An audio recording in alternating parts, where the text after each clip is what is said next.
Monsieur le Président de la Commission, vous avez la parole pour 5 minutes.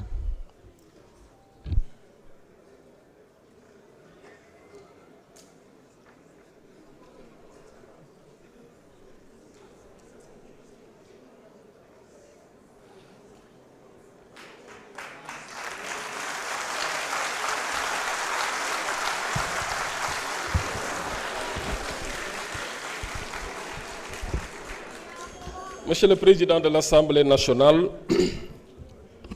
je vous remercie. Monsieur le ministre de la Justice, garde des Sceaux et en charge des relations avec les institutions, mesdames et messieurs les collaborateurs des ministres, chers collègues, honorables députés, chers collaborateurs du service administratif de l'Assemblée nationale.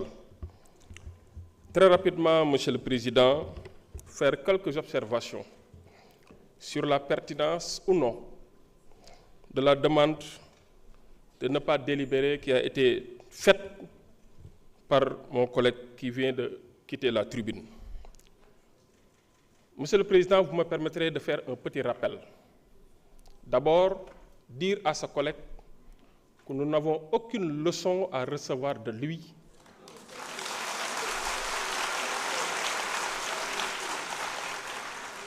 Pour la bonne et simple raison, c'est à titre de rappel, en 2024, c'est lui-même qui avait fait une proposition de loi opérant report et prorogation du mandat du président de la République, et cela implique une révision de la Constitution. Et je dis bien, cela implique une révision de la Constitution.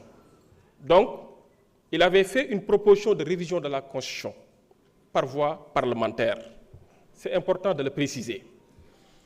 Deuxièmement, on a parlé d'assises, on a parlé de concertation. Je dois, le devoir me le suggère, me l'oblige, lui rappeler qu'en 2024, lorsqu'il s'est agi d'organiser des assises sur la justice, lui, son menteur, son camp et son clan avaient boycotté les assises sur la justice.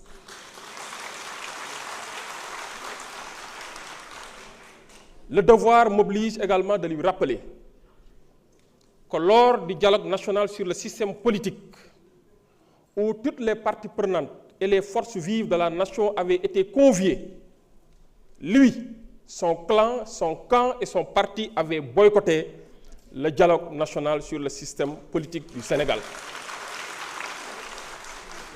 Donc, il est mal barré aujourd'hui d'invoquer de larges concertations pour venir essayer ou tenter, et il n'y parviendra pas, à ajourner nos travaux ou à demander à ce que l'Assemblée ne puisse délibérer.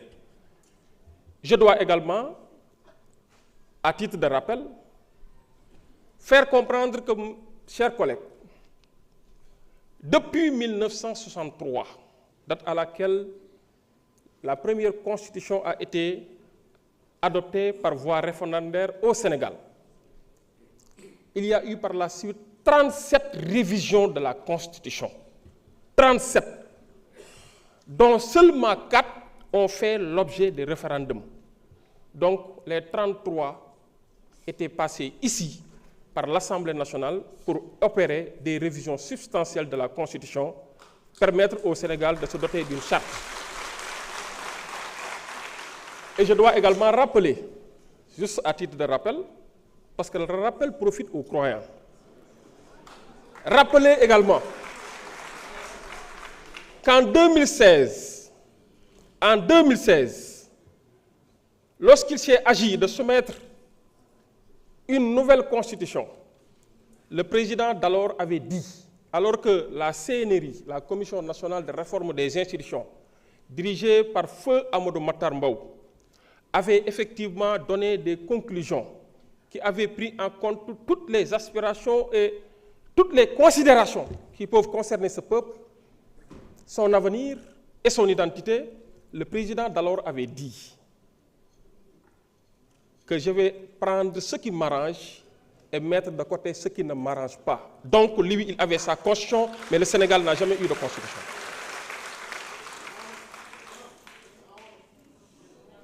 Pour ma wax leen rek ne leen kon waxtaan yàgg naa am te waxtaan yàgg ñu ko daw buñ la woowee ci waxtaan nga ni waxtaanuma yow ak ña nga àndal am na sax ñeneen ñu àndaloon ñoo ñëwoon nañ ci waxtaan bi te lu bari bañ ko waxtaanee ba pare ñëwaat na fii ci proposition de loi bii nga xam ne moom la ñuy examiner tey dinañ ci ñëw léegi ci débat yi mais dañuy wax rek ne monsieur le président chers collègues ñu yeggali travaux yi parce que disposition bi ñu faral di utiliser de façon intempestive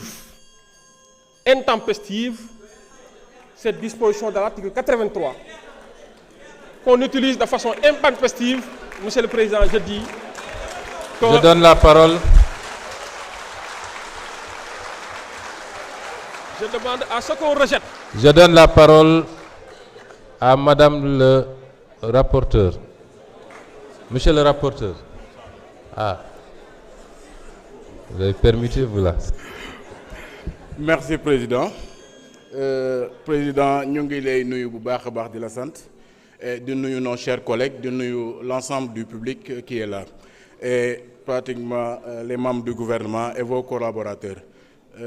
Monsieur le président, dañu dégg ki nga xam ne ni mooy notre cher doyen comme dafa jàpp ni moom mooy suñu doyen au niveau de l'Assemblée nationale. C'est la première fois ma gis ko mu yor tey feuille du lire donc may laajte ndax dañ ko bindal wala daf ko doon këru.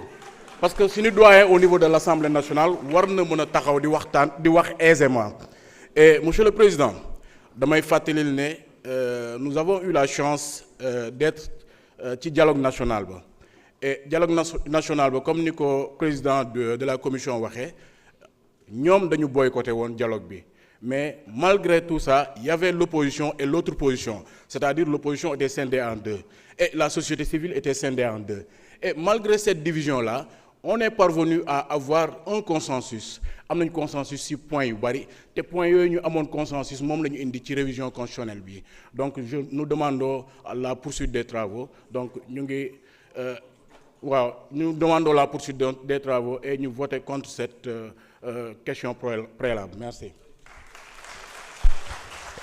maa ngi jox kàddu gi monsieur Ayib Daffé porteur de la proposition.